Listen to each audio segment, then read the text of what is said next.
Hi friends, welcome to Ponmani hotel YouTube channel. இன்றைக்கி வந்து நம்ம சுவையான காலிஃப்ளவர் முட்டை மிளகு வறுவல் தான் பார்க்க போகிறோம். வாங்க எப்படி பண்ணுறங்கிறத பார்க்கலாம்.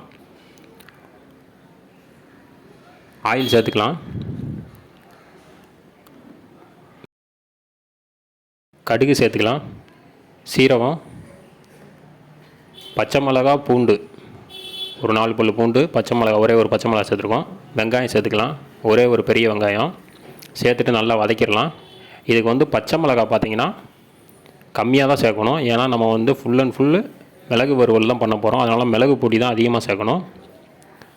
அதனால் பச்சை மிளகா நீங்கள் சேர்க்காட்டினாலும் பரவாயில்ல. இப்போ வந்து காலிஃப்ளவர் சேர்த்துக்கலாம். காலிஃப்ளவர் பார்த்திங்கன்னா சின்னதாக கட் பண்ணி வச்சுருக்கேன். இந்த மாதிரி கட் பண்ணால் தான் அது முட்டையோடு நல்லா மிக்ஸ் ஆகி வரும். அதுக்கு தான் இந்த மாதிரி கட் பண்ணியிருக்கேன். பார்த்தாலே தெரியும். இதை நல்லா வதக்கிக்கலாம்.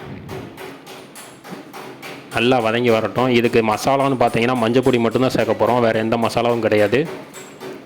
மிளகு மசாலா அவ்வளோதான். நல்லா வதக்கியாச்சு. இந்த டயத்தில் நம்ம வந்து மஞ்சள் பொடி சேர்த்துக்கலாம். ஒரு 1/2 டீஸ்பூன் மஞ்சள் பொடி சேர்த்துட்டு நல்லா கலந்து விட்டுடலாம். இப்போ கொஞ்சோண்டு தண்ணி மட்டும் லைட்டாக தொளிச்சு விட்டு மூடி போட்டு மூடிடலாம்.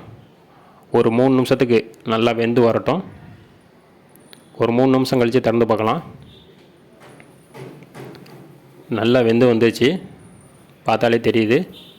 இந்த டயத்தில் நம்ம வந்து முட்டையை உடைச்சி ஊற்றி மிக்ஸ் பண்ணிக்கலாம். முட்டையை பார்த்தீங்கன்னா கரெக்டாக மேலாப்பில் ஊற்றாமல் லைட்டாக குழி மாதிரி, நடுவில் குழி மாதிரி அந்த மாதிரி எடுத்து அதுக்குள்ளே ஊற்றி கொஞ்சம் வெந்ததுக்கப்புறம் அப்படியே எல்லாத்தையும் சேர்த்து மிக்ஸ் பண்ணி விடலாம். ஒரு 2 முட்டை உடச்சி ஊற்றிக்கலாம்.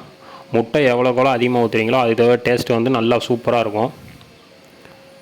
நம்ம 2 முட்டை உடச்சி ஊற்றிருக்கோம். இப்போ வந்து கலந்து விட்டுடலாம். கொஞ்சம் லைட்டாக வெந்து வந்ததுக்கப்புறம் நம்ம வந்து மிக்ஸ் பண்ணி விடணும். அதான் நல்லாயிருக்கும். இப்போ இந்த டயத்தில் நல்லா கலந்து விட்டுடலாம். இதுக்கு வந்து இப்போ மிளகு மசாலா பார்த்திங்கன்னா ஒரு ஸ்பூனு இல்லை 1.5 ஸ்பூன், நம்ம அதிகமாக எவ்வளோக்கு நம்ம காரம் வேணுமோ அதுக்கு தகுந்த மாதிரி நம்ம சேர்த்துக்கலாம். நான் வந்து ஒரு 1.5 டீஸ்பூன் வந்து சேர்க்க போகிறேன். உங்களுக்கு நல்லா ஸ்பைஸியாக வேணும்னு நினச்சிங்கன்னா நல்லா மிளகு வந்து அதிகமாகவே சேர்த்துக்கலாம். இப்போ வந்து எல்லாத்தையும் நல்லா கலந்து விட்டுறலாம். நல்லா அப்படியே எல்லாமே மிக்ஸ் ஆகிற மாதிரி நல்லா கலந்து விட்டுறணுங்க. இந்த காலிஃப்ளவர் மிளகு வறுவலை வந்து நீங்கள் ஸ்நாக்ஸ் மாதிரியே வச்சு கூட சாப்பிட்றலாம். ஏன்னா அவ்வளோ சூப்பராக இருக்கும்.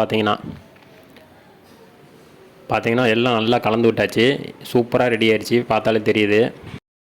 இப்போ கொத்தமல்லி இலை இருக்குது, கட் பண்ணி வச்சுருக்கு, அதை சேர்த்துக்கலாம். அதை சேர்த்து கலந்து விட்டுடலாம். அவ்வளோதாங்க, சூப்பராக ரெடி ஆயிடுச்சிங்க.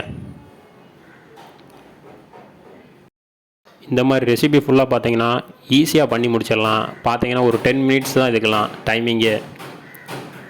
நீங்களும் ட்ரை பண்ணி பாருங்கள். பிடிச்சிருந்தா லைக் பண்ணுங்கள், ஷேர் பண்ணுங்கள், சப்ஸ்கிரைப் பண்ணுங்கள் ஃப்ரெண்ட்ஸ். ஓகே, பாய். நெக்ஸ்ட் வீடியோவில் பார்க்கலாம்.